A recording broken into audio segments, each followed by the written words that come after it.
Hello mga kapinta all over the world. Again, this is me, Irish, from Isulan Sultan Kudarat, Philippines. I just wanted to show you the house that we painted before. I think this was 3 weeks ago, and we already finished painting the interior and the exterior of this one, but we just need to do some touch-ups. Ito, ayan, may mga, kasi nilagyan na nila ng semento ito, may mga, ayan o, may mga ano ng semento, yung bricks. So kailangan natin ayusin ito. Ganun dito ka, ano, tapos kung makikita nyo yung bricks, nakabaging siya. So parang may nakaangat design po yan. Ayan, tsaka ayan, parang may mga nakaangat sa bricks. And ito yung weatherboard nila. So kakaiba tong weatherboard na to, hindi siya same dun sa mga usual namin na pinipinturahan, kasi ito rough masyado to.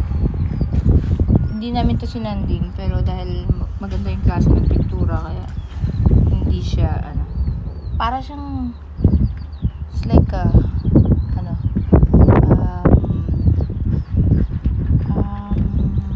nyug, parang nyug yung texture ng niya, kahoy.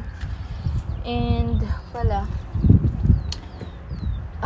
gusto din ng may-ari na pinturahan itong semento, ito dito sa baba. Gusto niya rin gawing black. Usually hindi na natin to pinipinturahan. Yung pinipinturahan natin kung hanggang saan lang yung bricks or yung weatherboard. Pero depende yun sa may-ari. Pag gusto ng may-ari na lagyan to, itong area na to kasi gagawin nilang parang garden to. Hanggang dyan lang yung semento, parang walking path. And ito, may mga garden yung lalagyan nila to ng mga damo, mga grass. Talagang tataniman nila. Tapos syempre tutubo yun. Minsan matatakpan na to actually, pero meron pa rin kasing makikita. So mas gusto nila itong lagyan ng black. Bago natin to lagyan ng black, kailangan natin to i-primer ng concrete primer. So gagawin ko muna ngayon yung mga baba ng bricks, kasi may mga ng semento. Yun, yung lalagyan ko ng puti. Yung nakita nyo kanina guys, yun, likod yun. Ito yung pinaka front. Ito is nasa 201 square meter itong floor area nito. Bali, ito yung garahe nila. And ito yung main entrance ng bahay. So naglagay sila ng, alam ko naglalagay sila ng deck dyan Tapos meron din silang walking path. Yan, medyo malaki to. Ginawa namin to ng mga 3 linggo. Mga ganun. So we did this house 3 weeks ago. I mean, we finished this 3 weeks ago. Pero minsan may kinukuha kaming tao. So kaya medyo mabilis, dahil sometimes 2, 3 yung pinapapasok namin para mas mabilis matapos yung trabaho. So yung mga kinukuha namin, may mga company din sila na minsan pag available sila, tatanong sila kung meron bang trabaho kami na pwede nilang mapasukan, kasi may 2 araw sila na walang pasok, ganun. Wala silang nakuha pang kontrata, hindi pa schedule. Kaya pag meron naman, binibigyan namin.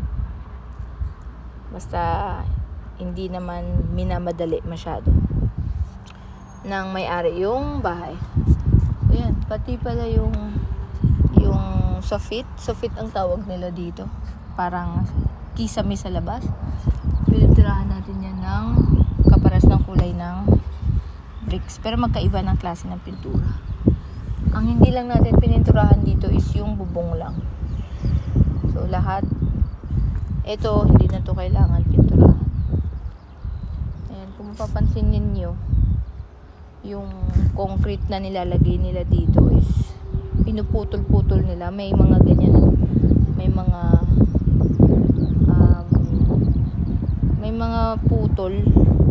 Ayan, parang ginawang square. So ang purpose daw niyan is para hindi magkabitak-bitak pagdating ng araw, para solid pa rin siya. So ayun lang. Sana mag-subscribe kayo sa aking channel, and if ever you have any questions about New Zealand painting, kung anong ginagamit naming mga tools, para mas mapabilis or whatnot, anything that you have in mind, kahit yung pag-a-apply kung paano, tanong nyo lang sa comment section. Yun lang. Thank you and see you to my next vlog. Bye.